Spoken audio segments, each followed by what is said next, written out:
2, 1. As Kenya joins the rest of the world in commemorating the 16 days of activism against gender-based violence, which is an annual international campaign that kicks off every 25th November, the International Day for the Elimination of Violence Against Women. It runs until 10th of December, which is a Human Rights Day. Different counties in Kenya experience different forms of sexual and gender-based violence, SGBV, in varying proportions. In Migori County, harmful traditional practices such as forced widow inheritance, child marriage and female genital mutilation FGM continues to be practiced, and often in secrecy and sometimes openly. Kenya is famous globally for having robust laws and policies on SGBV prevention and response, and is also a signatory to various international and regional human rights frameworks. Efforts have been made by states and non-state actors to address SGBV in the country. Yet despite all this, the cases of SGBV persist. I also further direct and order the National Crime Research Center to probe 3 issues. First is the escalating cases of gender-based violence. The second is the worrying trend of cases where the girl child has been disempowered. And the third is the violation of children's rights.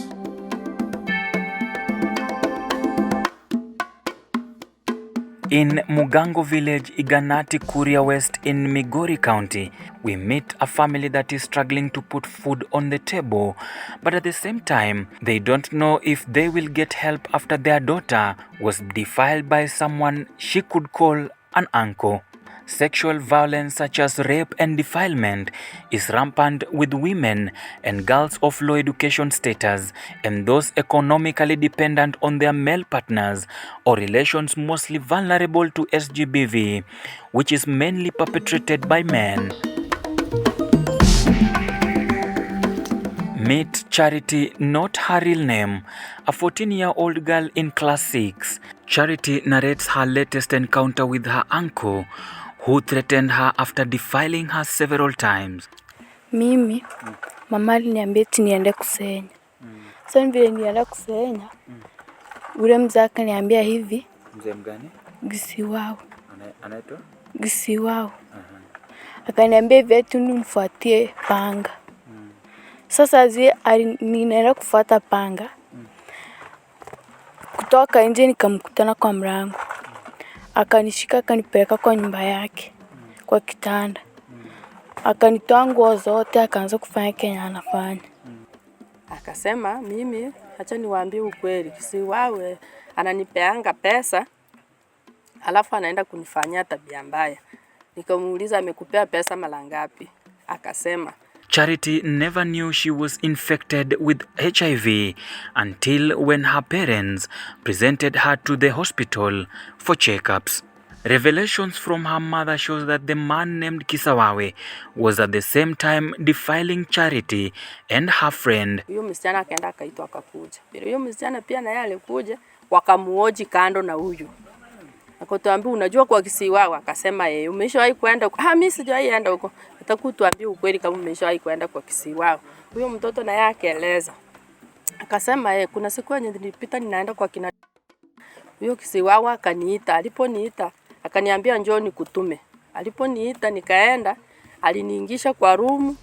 Hakuna mtu mwenye alikuwa hapo, akaniingisha kwa room akanifanyia hata mimi tabia mbaya. Since the family depended on the borehole from the uncle for water, and Charity would often be forced to sleep with the uncle when she went to his compound. Sasa venye alifanya, najaribu kupiga nduru ananiziba mdomo. Hasa akamaliza akaniambia hivi eti usiseme, ukisema eti nitakuua. we meet her father, determined to dig his own borehole in his own compound. Najibu hiki kisima bwana. Kuna jamaa bwana alinishikia mtoto. Sasa nataka nichimbe hii maji tena wasirudi huko maana walikuwa wanachota maji. Panda tu. Akiwafanyia tabia mbaya hata amenifanyia mtoto wangu tabia mbaya mpaka hata nimeshindwa kufanya. Maji hapa nyumbani, maji kukua. Mpaka uende kuchota kwa hiyo jamaa kisima yao. Na akienda kuchota huko kwa kisima ndo mambo inafanyika. Yes, unajua sasa akimwona tu akiteremka hivi kwenda kwa maji na yeye anateremka anaingia anamkatia huko. Hata zingine anaweza muingisha kwa mahindi. Ndio kaamua. Sasa ndio nimeamua kuwachimbia maji ili wasiende tena huko. Hii ndio itazuia msichana kutofanyiwa vitendo ama? So unajua sasa hii maji ikiwa at least hata kama kwa sababu wito wangu ilikuwa ni maji tu anaenda huko anafanyia tabia mbaya. Charity's mother would then take her daughter to the nearby hospital for checkups. Nilipopeleka mtoto kupimwa hali yake, akapata ameshamwambukiza ugonjwa. Mtoto akasema mimi alianzana na mimi nikiwa kilazi 2. Nikiwa kilazi 2, ulikuwa kilazi 2 hiyo papa alikuwa na kilazi 2 alikuwa na miaka 9. Imagine alikuwa amekaa na huyo miaka 3 huyo mtoto. This was the beginning of a new and sad chapter to Charity that will affect her for the rest of her life. Tukaongea ndio nikaambia afisi wa watoto hivi. Eti alinianza nikiwa darasa la 2. Shuleni watoto huwa wananitusi na wapeleka kwa mwalimu. Wanachapa. Eti uko na ugonjwa hata sitaki kukaa na wewe. Sasa wewe unafanyanga nini wakikwambia hivyo? Hakuna. Mimi ni uchungu sana kama mzazi ambaye niliyezaa mtoto na mtoto angalia Kenya anafanywa hata akienda kumeza dawa nasikia uchungu hata ninataka nilie. Local studies shows that Migori County is losing almost 70% of cases of gender-based violence and other cases because of poor investigations and lack of facts. The case of Charity is a typical scenario on lack of tight mechanisms to report, apprehend and prosecute the perpetrators. Nitafanya nini? Ukweli ilifikia sehemu yenye nilikata tamaa hata nikaona sina usaidizi wowote ule. Sasa kwa sababu naona serikali yenyewe ndiyo inaweza saidia mtoto, lakini inanipiga machenga tu. I sought to find out if there was any budget allocated for gender-based violence, and the members of County Assembly of Migori confirmed that the county had zero-rated the sexual gender-based violence allocation. This financial year, this is 2021-2022, we don't have got any allocation. Maende Ogweno is the chair of the county's health committee and MCA for Kamagambo West constituency. The main budget line which was there in the Department of Youth, Gender, Children, Sports and Culture, kind of in this financial year we don't have an allocation, but the previous financial year there's some allocation. Esther Onana is a nominated MCA and a member of Health Committee in Migori County as well.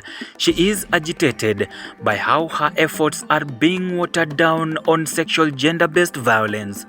Or down it with 1% or up it with 1%. But you cannot zero rate. The term zero rating and whoever brought it in Migori County is still a big nightmare to us legislators. So on the sexual gender-based violence, and with Kuria being part of a community that practices FGM, and one of the things that are housed within sexual gender-based violence is FGM. Then now, how is this money zero rated surely? Do it take care of the youths that are upcoming in Kuria? This means victims and survivors like Charity and her family would never get help if the county doesn't have a budget for sexual gender-based violence in the name of zero rating. Sasa hii nikienda kotini, mimi kila tarehe inapigwa, mimi ninaenda. Nikifika pale kotini, wananiambia hivi, mama, kitu utafanya, sehemu yenye utasikia huyo mhalifu wako, wewe utatupigia simu tuambie tumfuate.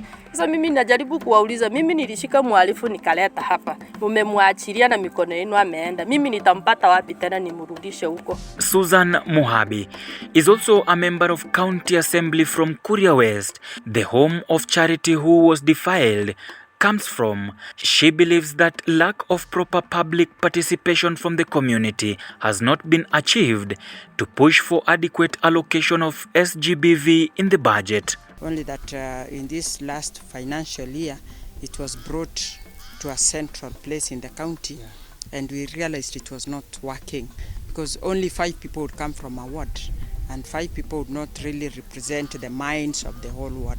Because it is through Naya that we've been having a series of meetings with them, and they've been incorporating, and we've been inviting these youths from our wards, and we have time with them, so that at least they are able to understand the budgeting processes. There is low awareness of sexual gender-based violence among the community members, weak multisectoral coordination of sexual gender-based violence services, and lack of clear referral pathways across services.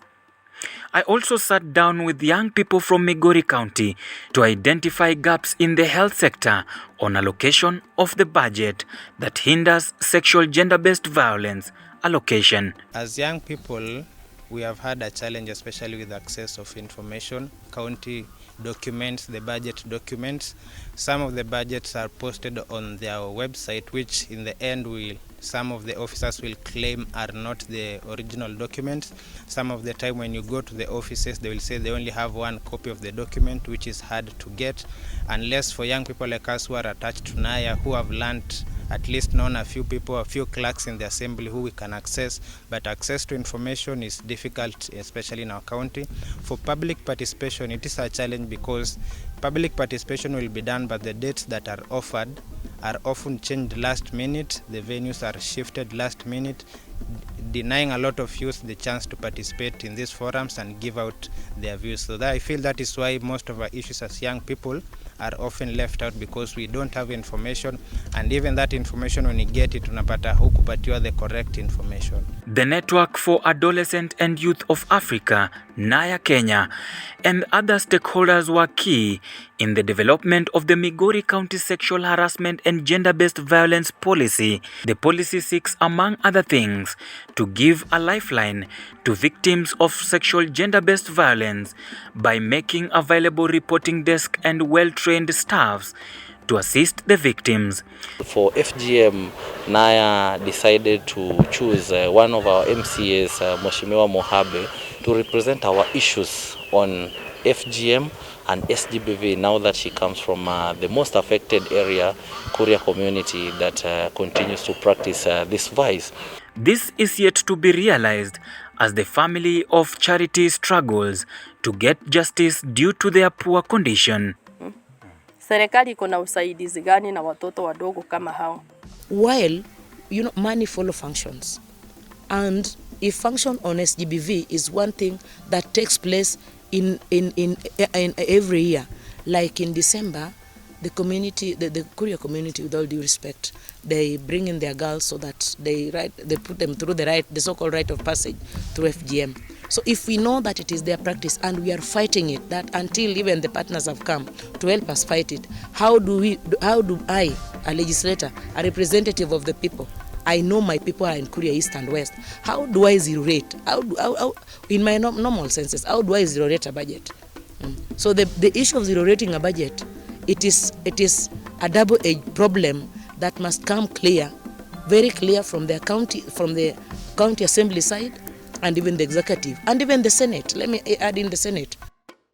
Data from the County Department of Gender shows reduction in defilement cases from 95 in 2018 to 7 in 2020.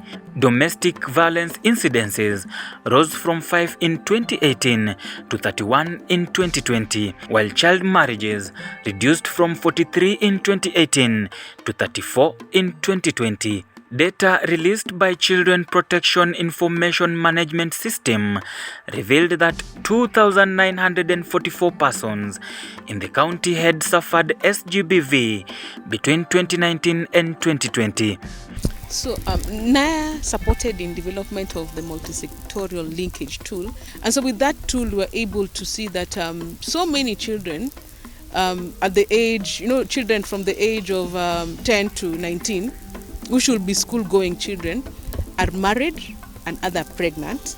and they're not in any school, linked to any school. PAMI has supported young people in terms of budget advocacy, where young people have been engaged with the MCS in the county, analysis of the budgets, making and putting up memorandums that are submitted to the county assembly, and we have realized immediate feedback where most of the recommendations that young people have done have been included in the budget that we've had. Of the 2,944, 1,386 were male, while 1,558 were female.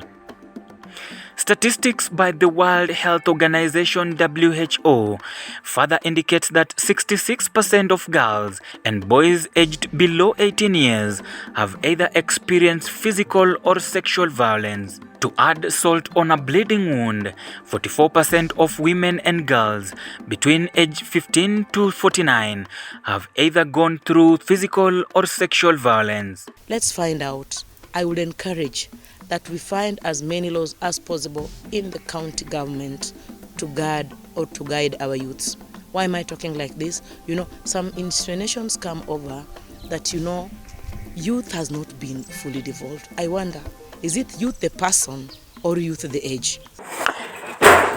Now, the county government of Migori has zero-rated the budget on sexual gender-based violence in this county. In their budget, they say that there is no money for sexual gender-based violence. Now, it forces people or fathers like the father of this young girl who has been defiled to dig a borehole so that it becomes one of the ways of mitigating gender-based violence in terms of sexual gender-based violence in this county. For Straight News TV from the county of Migori, Kuria West, I'm Ode Francis. Story sponsored by Naya.